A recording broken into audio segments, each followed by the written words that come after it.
Bobulė ir Vilkutis. Gyveno Bobulė. Ji turai virbalus ir maišų spalvotų siūlų. Vienu ros ji ėmė ir nusnarpliojo dukrytį.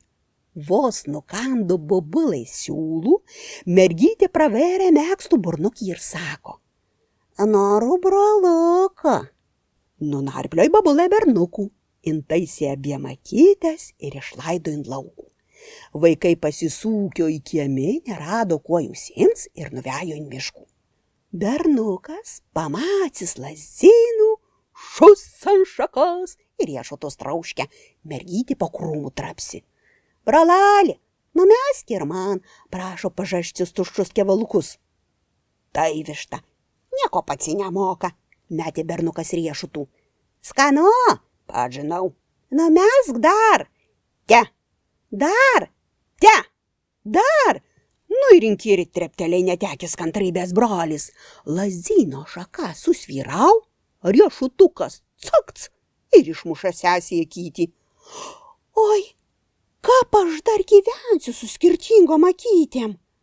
"Negerai," pamislino bernukas. Cakts iš viršaus riešutukų ir kitos akytės neliko. Nuvejo mergytė riešutinėm akytėm į namus ir verkdama išpasakojo viskų Bobuliai.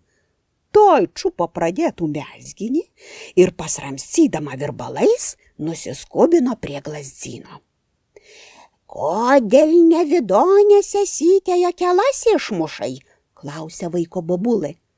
"Ne aš, lazdynas kaltas," ėmė ginsis bernukas. "Pradėjai šakomo juots, mani pats vos neužmušė." "Kodėl lazdynę vaiko vos neužmušai?" "Ožka man visą šakas apgraužė," sugirgždžiai lazdynas. "Kam ožka lazdynų apgraužai?" "Nes badyk čia savo virbalais, aš ir pats galiu tau ką praeitien bakstelsi. O lazdynų apgraužau, ba negaliu ar sau miško eits, vilko bijaus." Nuvejo Bobulė ant pacų miško glūdumų, susrado vilkų ir sako: "Vilkuci, branguci." "Kokies aš tau, baba, vilkucis? Aš vilkas, baisiai blogas ir baisus, jei dar nežinai. Matai, kokie dantys, įsižojo aštrus kapiela." "Jei baisus nei ko."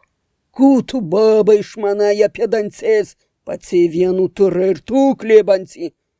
"At ir net spėjai, dar du lygi." "Tai britki, baba, ką tai jai?" "Kam tu piemenį gūzini? Jis ožkos neganė, ožka lazdynų apgraužai, lazdyną šakom sumojau, mano vaikucis vos neiškrito, sesulai abie kelas išdūrė."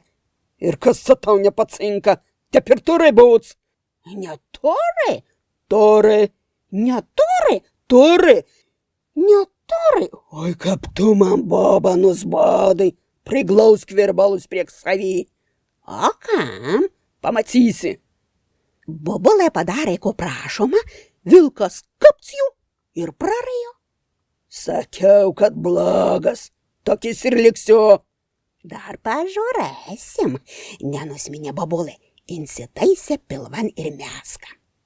"Gal tau, vilkuci, panšakas numegs, žiemų nešalsi ir tokis piktas nebūsi." "Nenoriu." "Tai gal pirščinės?" "Nereikia man, baba, tavo mezgimų ir tie visus vidurus grauža." "Nereikia, tai nereikia, gal eisi nenešats, ale aš jau mesku, vis tiek neturiu sako veikts." Ir kuo greicau jį narplioja, tuo stipriau vilkas pilvų kasos. "Baig, baba, špausyts." "Negaliu, vilkuci, kulnų numezgiau, daugiau nei pusė liko." O vilkas jau čiutkensia, šokinėja nuo kojos ant kojos ir pilvų nagais gramžia. "Ai, baba, nedaturėsiu." "Nieko, mes ką pasukta, Bobulė, užtat žiemų buvo šilta." Jau abi su kojinį netelpa vilko pilvan, ale Bobulė nesustoja ir pančaka ima kils. Kilo, kol vilkui pro gerklą išlindo. "Kas dabar, pilna burna pūkų?" "Tavo vilnonė pančaka," nukando siūlų bobulė. Tuoj pradėsim antrų. Vilkas insikibo į išlindusi kojinės galų, bobulė tvirtai sugrabė savo, nei nesruoša nuslaisti. Palaisk, byra vilko ašarus, ko darai padarysiu, tik palaisk. Būt gerai, kad nuokšol blogas nebūtai. Gerai, suciko vilkas. Pažadsi? Pažadu. Tadu trauk, prieglaudė virbalus priek savį bobulė.